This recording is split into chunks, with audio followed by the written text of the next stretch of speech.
Welcome into DC On Screen episode 395. We are about to get super spoilery on Lucifer 2x17, Sympathy for the Goddess. To recap, Maze tries to help Linda get her professional standing back, but also beats the crap out of Lucifer to get the truth out of him about his plan. Mom is running out of time, and all of Amenadiel's jealousy over Lucifer being favored looks like it's misplaced, since the necklace he wears appears to be the final piece of Azrael's sword. By the way, I'm David C. Robertson. This is my co-host, Jason Goss. Hello. I liked this episode, man. I liked it a lot. It was a little more procedural than it had been the last couple, I guess. You think it was a little more procedural?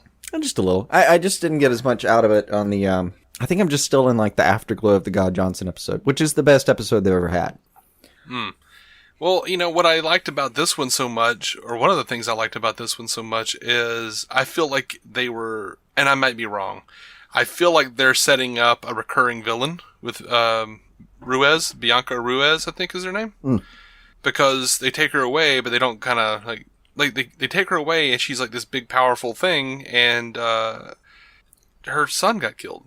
She's going to blame them. It seems like there's a thing there. It seems like maybe they could bring her back. Yeah, that could work. And they didn't really go through their, like, what is your desire? They didn't go through any of their, like, red herrings. They just kind of went like, hey, this guy is dead. Hey, we know who did it. Now let's figure out how we can actually catch them. Mm-hmm. I liked all of that. And I liked that they were so focused on, I loved that they were so focused on Maze and Lucifer this episode. After they had that fight, which, by the way, why did no one notice that going down? I don't know how no one noticed it, but it was a fantastic looking fight. It was fun. I mean, I love like, the even the convo later where hold on, I actually wrote this part down, like, so you can catch your breath so I can get back to kicking your ass. Yes. I can't believe you were going to leave me. And, you know, they have a little heart to heart after that, but still, I just kind of, I mean, it wasn't even like, well, because of all the great stuff happening with Dr. Linda, I love that, like, the God Johnson episode affected her career so much. Yeah. It was nice to have consequences really come out of that. And, you know, I feel like we're on the brink of maybe exploring her character a little more. Linda? Oh, it'd be fantastic. I mean, I love her being in that position where she can help coach these people through stuff, but it's also, like, she actually gets to tell him, like, I can just tell you, Maze is pissed because you used her. You know, like, she gets to tell her that, though, because she's kind of on the fence ananyway, so she might as well go ahead and speak out of turn, professionally speaking. Mm-hmm. And yeah, like, I could definitely deal with her just being maybe a consultant for the police force. Mm-hmm. Somebody that can get in and dig a little deeper and not have to be professional, but yeah, like just that friend who's a little too insightful to the point where, like, you go home and cry sometimes. Yeah. But yeah, the Lucifer and Mazikeen stuff, like, you're just like your parents line, them beating the crap out of each other, and then in the therapist office, like, Linda can say whatever she says, you know, you used her, you're a dick and all. Yeah. And there's that great line, or that great bit where Lucifer kind of realizes what happened and looks at her as she's, like, fighting back tears and goes, I didn't realize. Yeah. I should have realized. Yeah. Like, that was good. That really was. That was good. No, I mean, he so good. Yeah. That was a powerful moment. It was actually finally some character development. And it was not just character development for them either. Like, it was character development, like, dude, like, for Chloe and Dan were, like, when they were at the end where they were joking about how, like, if he marries Charlotte, he'll be Lucifer's dad. Yeah, yeah. I think that's the first time I've ever seen them not be uncomfortable with each other. First time you thought they gelled on screen a little bit? Absolutely. I agree, though. Yeah, they're kind of like they're kind of joking around now a little bit. And I actually liked Dan earlier, like, doing a quick callback to be like, you know, improv helped me kind of reorient myself. Oh my gosh. Like, Dan and Amenadiel. Please, more of that. Yeah, that was solid. I love those guys. That was solid. Together. Actually, my favorite part of the episode, really, the stuff with Linda was pretty good. I may have underestimated this episode now that we're talking about it, but this episode was really good. I think it was better than God Johnson, honestly. Really? I think I'd have to go back and do a back-to-back, which is never going to happen. The God Johnson procedural aspect was just... I'm happy to put it under an umbrella of, like, we both liked these two episodes. so that I don't have to go back and watch both those episodes. I'm always really excited when I like an episode this much, like of anything, much less Lucifer. Well, I mean, oh my gosh, how could you not be? That's good entertainment, and you get to be excited about it. That's what this is about. Yeah. But my favorite kind of running story within this episode was Amenadiel talking about like Lucifer's the favorite. He's always the favorite. No matter what happens, he's always the favorite. And then, you learn later that God entrusted the key to his favorite son, and it's the thing that God gave Amenadiel that he's been wearing around his neck the entire time. Mm-hmm. That weird necklace that makes his pecs look even bigger. Yeah. He entrusted it to you, brother. Oh, yeah, that was good stuff. Yeah, and Lucifer's not even mad about it. There's no there's no hate there. It's just that wall of jealousy is down now between those two, and I would love to see that go away because there's so much more they could do together. When those two are on the same page, the show is a lot of fun. Mm-hmm. Really looking forward to that. Yeah. A lot of funny stuff happened in this episode. Ella trying to hug Charlotte was hilarious. Yeah. And her just stopping her. It was great. Yeah. Ella is the unsung hero of the show a lot of times. My favorite line is still going to be Lucifer saying I would have chosen something funnier, like Douglas Adams or Darwin. Freud. No, it's Freud. Freud. It was Freud. Was it Freud? It was Freud. Oh. Yeah, it was. And I love the in reference to Charlotte, or maybe it's just that time of the millennium. Wonderful stuff. It's actually pretty solid. I think you might be in danger. The Yakuza, the Nephilim, 1 million moms. Great stuff. There were a lot of funny lines in it. It wasn't an unentertaining episode. I just I don't know. I was still a little awestruck with the previous one, so I guess I didn't give it as much credit as I probably should have. Yeah, I think it was. I mean, really, now that we're talking about it, I'm pretty happy with it. It was a pretty tight episode, and even May's trying to help Linda out in general is great. Yes. Great character development on her part. I love May's being the weird Batman of this show, but the fact that she actually can reach out and have real relationships with people is something that was. It's been a lot of fun to explore. Her and Chloe were fun a couple episodes ago. Her and Linda this time, it was nice to see. Mm-hmm. Which, I feel like Maze gets a little hammy sometimes. When she's standing there with the superintendent or whatever he was, the chairman of the whatever, and she's throwing spinning those little knives around and stuff. I was just okay, we get it. You're badass. All right. Jeez.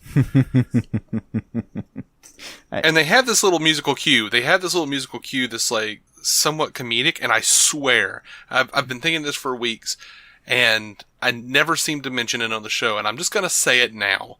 It's the Power Ranger theme. It totally goes doom, doom, doom, doom, doom, doom. I don't know how they're getting away with it. I'm gonna have to listen for that now. What's it the key for, Maze? Well, it's whenever anything, when they're having any kind of conversation and something kind of funny happens, it's just doom, doom, doom, doom, doom, doom. All right. Well, now usually I'm not going to be able to not listen for that now. Yep. Usually with a character, a straight man character, usually Chloe, being annoyed with something Lucifer said, and Lucifer smiling heh. It's always something like that. A lot of times I hear it with Dan. It's usually Chloe or Dan. They're doing the straight guy part. It bothers me. By the way, Dan has really come into his own. They're finally fleshing him out a little bit. I've never had a problem with the actor, man. He's actually really a lot better than this show lets him, show off. Yeah, I honestly had a bit of issue with him, or a lot of issue with him, because I just, for some reason, I had your bit with Chickless, where I was just nope, I hate his face. I don't know why. Something I just hate biological about I don't know about him. No, I mean, I had whatever. no previous knowledge of him until True Blood, and he did a great job there. Did a really good job there. I had no knowledge of him before Arrow Season 2 when he was Brother Blood, and I hated that character. Yeah, I don't blame you on that one. It was just a bad character. But I still don't think, looking at it in context, I still don't think it was his fault. I started noticing. I have not been happy to blame him for his roles so far. I feel like he walks into weird writing in a weird room sometimes. Yeah, which, I honestly do. I feel like I started kind of warming up to him at the end of Season 2 when he and Oliver sat down to dinner, knowing that they were who they were really, Green Arrow and Brother Blood, and they were just. He was such a badass talking to Oliver. I was like, that dude actually might have some. He's got chops. Have some potential. He really has chops. He does. And I've enjoyed what they're doing with him now. I'm a little annoyed that they kind of retconned or ignored the fact that he was pretty legitimately a corrupt cop at the end of last season. But whatever, I'm good. They just kind of ignored it. And I mean, he got demoted. Yeah, he did get demoted. But like what he did though was it was morally, I mean, questionable like anything else is morally. But like it was wrong, but only kind of wrong in certain ways. So we're talking about a show where the headliner's Lucifer here. I'm not looking for a show where I want to question Dan's moral judgment. I don't want to spend a season on that, Yeah, me either. I don't, and it was cool. It was cool to see him have a gray area last year. Like that was a nice moment where it gave you something else to dig into with the character. But that's not where I want the show to go. Yeah.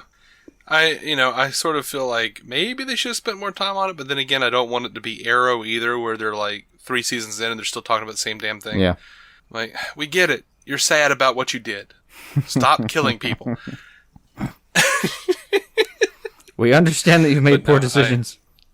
But yeah, this is probably one of my favorite episodes of Lucifer. Probably top 3 at the very least.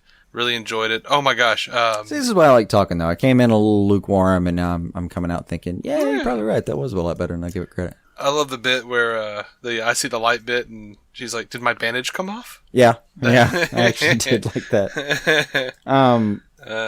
It happens sometimes, though. Like if you, I had to watch this one pretty late at night, and I was asleep about 13 minutes after I finished the episode. Mm-hmm. So sometimes you don't give it the emotional credit it deserves until you go back and recap it later. Oh, yeah, no. Freaking Ella. Like, oh, I'd love to go to the party. Thanks for asking me, but I've got to do the thing. I've got so much work to do. Just no one invited Ella to the party. Just, I don't know. I dig that character so much. She's funny. She is funny. She was a nice addition. Hopefully they'll give her more to do as it goes as well. No, I mean, I kind of wanted her to get a little involved. So, how much you want to bet Amenadiel is going to be turning against Lucifer and Mom now that he realizes that that he's the favorite of gods? Well, he's the favorite of gods, but he's still not the one who can wield the blade, is he? Oh, I don't know. Probably not. I would say no. I think it was still Samael has to be the one to wield the blade. But yeah. Also, I don't think Tricia Helfer is going to end up being I don't think she's going to be a permanent part of the show, but... It doesn't look like it, does it? DB Woodside sure is. You know what? They in the promo for next week, I don't know if he's going to turn against both of them, but it looks like she's getting crazy. Like, crazy desperate to get out, I read I read the first sentence of a preview for it. And it's like, after Charlotte fries a man to death or whatever. I was like, oh, okay. All right, I'm just going to go ahead and I don't even need to know that much. This sounds fun. I'm just going to go ahead and watch this. No. But I think she did that this episode. The episode title... Oh, yeah. The episode title is like The Good, the Bad, and the Crispy. And I kind of read those two and was like, yeah, I mean, I'm already in. I'm okay. I'm good. And that will be the finale. Yeah. Well, the promo, it shows her kind of going nuts and Amenadiel saying, "You're going to have to kill me." Mm. So it looked like he taking a stand, y'all. Did it indicate against whom that stand might be? Well, it was a trailer, so not really. It looked like it was probably against Charlotte, but it's a trailer. They lie in trailers. Importantly, was he wearing the necklace when he said that? I don't remember, man. That'd probably be worth knowing. I can't always get access to the trailers accurately at the right times. Mm. I do try to watch them when I can, but either way, season finale tomorrow or next Monday. I mean, sorry. Yeah, I'm good. I'm looking forward to it. I'm liking where the show is going. Last few episodes, not last few. Last week's and this week's was pretty good. Yeah, this week's was damn good, I say. Yeah. And if she does turn evil, they were foreshadowing it with the title of this episode, "Sympathy for the Goddess." Yeah, I mean, it seems like she was kind of probably evil in a lot of regards anyway. Yeah, they've been kind of hinting that she was bad, but like an anti-hero maybe, and just anywhere on the spectrum at this point they've hinted at. But I did find the titles for the lost those 4 lost episodes that got cut. Okay. And moved to, which will be next season. Yeah, moved to season 3. And where I found them, they were billed as like 301, 302, 303, 304, but that's probably not going to be accurate. I'm guessing they're kind of going to mix them in where it makes sense. Mm-hmm. They might, though. They might just do like 4 weird little one-off bottle episodes in a row, I guess. But it depends on... You'd have to ask me next week where I'd put my money on that, you know? Mm-hmm. But we've got Mr. and Mrs. Mazikeen Smith. Sounds like a redux of Candy Morningstar. A little bit. We have City of Angels with a question mark. Mm-hmm. Okay. We have Off the Record. Mm-hmm. I don't even know what to do with that one, really. And my favorite title, just because I've never seen these words together before. Vegas with some radish. Okay. Those are the 4 words. Vegas with some radish. All right. Minimally, I laughed when I read those 4 words together, because when are you going to get to do that again? Yeah. Oh, well, I think that's it. Do you have anything else? No, I'm good. Let's do next week. See what's going on. I enjoyed this episode, guys. I wish, I feel like we should start like putting in like a star system, like a star rating system, just so we could show that, like, people who have listened to Lucifer reviews before, that we're not just all hate on the show. Yeah. But anyway. It would largely show a low amount of stars if we averaged it, though. Oh, well, you don't want to do that. Yeah. You want to show them on each episode. No, what you want to show is the, statistically, you want to show the, like, standard deviation here. That's what you really want. Because what that's going to tell you is, like, yeah, here's the average. But it can go this way or this way. Yeah. All right. We are DC On Screen. You can find every episode at dconscreen.com. You can connect with us on Facebook at DC On Screen. Hit us up on Twitter at DC On Screen. Hit us up on Instagram, DC On Screen. Email us, dconscreen@gmail.com. And if you want to send us a voicemail, 205-259-6331. And we're going to be coming right back with the season finale review for Supergirl 222. Nevertheless, she persisted. Until then, keep some DC on your screen.